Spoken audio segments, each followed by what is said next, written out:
हरिद्वार के कुंभ मेले में चारों ओर श्रद्धालुओं की भीड़ थी। दूर दूर से लोग पवित्र गंगा में डुबकी लगाने और मोक्ष प्राप्ति की कामना लेकर यहाँ आए थे। शंख की ध्वनि, आरती की गूंज और साधुओं की तपस्वी जीवन शैली का दृश्य किसी और ही लोक का अनुभव देता था। इसी भीड़ में एक वृद्ध दंपति रामनिवास जी और उनकी पत्नी शारदा देवी हर वर्ष की भांति इस बार भी कुंभ स्नान के लिए आए थे। दोनों की आंखों में उम्र का असर साफ था, लेकिन एक खालीपन भी झलकता था। ऐसा खालीपन जो वर्षों से उनके जीवन का हिस्सा बन चुका था। 30 साल पहले का दर्द उनके जीवन में अब भी ताजा था। उनका इकलौता बेटा अजय महज 8 साल का था जब इलाहाबाद के कुंभ मेले में भीड़ भाड़ के बीच वह उनसे बिछड़ गया था। उन्होंने पुलिस में रिपोर्ट लिखवाई, हर अखबार में इश्तेहार छपवाए, मंदिर मस्जिद दरगाह सब जगह मन्नतें मांगी, लेकिन अजय का कुछ पता न चला। अब जब भी वे कुंभ मेले में आते तो गंगा स्नान के बाद साधुओं की पंक्ति में घूमते रहते, मन ही मन उम्मीद करते कि शायद अजय कहीं किसी कोने में उन्हें देख रहा हो। इस बार भी ऐसा ही हुआ। स्नान के बाद वे एक साधु आश्रम की ओर बढ़े। वहां एक तपस्वी साधु गुफा में ध्यानमग्न थे। उनके चारों ओर भक्त बैठकर प्रवचन सुन रहे थे। शारदा देवी का ध्यान उस साधु के चेहरे पर अटक गया। आंखों की चमक, माथे की लकीरें, हाव भाव, कुछ तो जाना पहचाना सा लगा। राम निवास जी, शारदा देवी ने धीरे से कहा, देखिए, उस साधु को कुछ कुछ अजय जैसा नहीं लग रहा। राम निवास जी ने गौर से देखा। उम्र के साथ चेहरा बदल चुका था।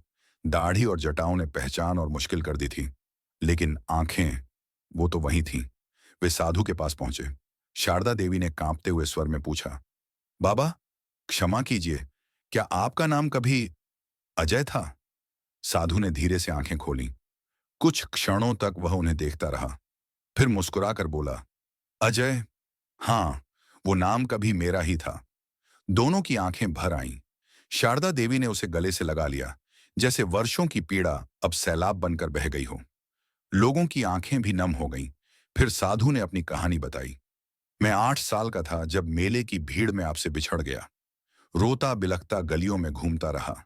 एक बाबा मिले, उन्होंने मुझे अपने आश्रम ले लिया, मुझे खाना दिया, पढ़ाया और एक नया जीवन दिया। वे अक्सर कहते, हर बिछड़ाव किसी नए रास्ते की शुरुआत होता है।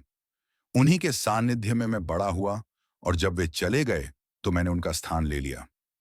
राम निवास जी ने भावुक होकर कहा, अजय बेटा, अब तो हमारे साथ चलो, हमें तुम्हारी बहुत जरूरत है। अजय, अब स्वामी अच्युतानंद मुस्कुराए। पिताजी, मैं जानता हूं कि आप दोनों ने वर्षों तक मेरा इंतजार किया, लेकिन अब मेरा रास्ता यही है। जो मुझे यहां तक लाया वो सिर्फ एक संयोग नहीं था, ये मेरा कर्म और धर्म है। परंतु एक वादा करता हूं, हर वर्ष आपसे मिलने आऊंगा और जब भी चाहें आप यहां आ सकते हैं। शारदा देवी रोते हुए बोली, हमें खुशी है कि हमारा बेटा एक महापुरुष बन गया।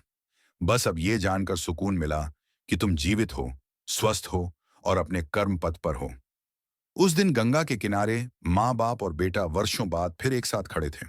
भीड़ वहीं थी, ध्वनि वहीं थी, लेकिन दिलों की खाली जगह अब भर गई थी।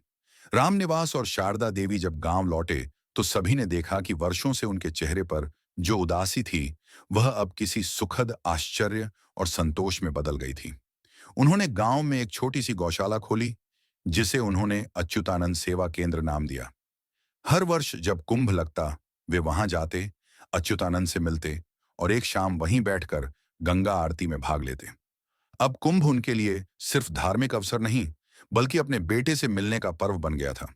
कहते हैं, मेले में बिछड़ने की कहानियां अक्सर दुखांत होती हैं, लेकिन कभी-कभी वही बिछड़ाव किसी नए जीवन की शुरुआत बन जाता है।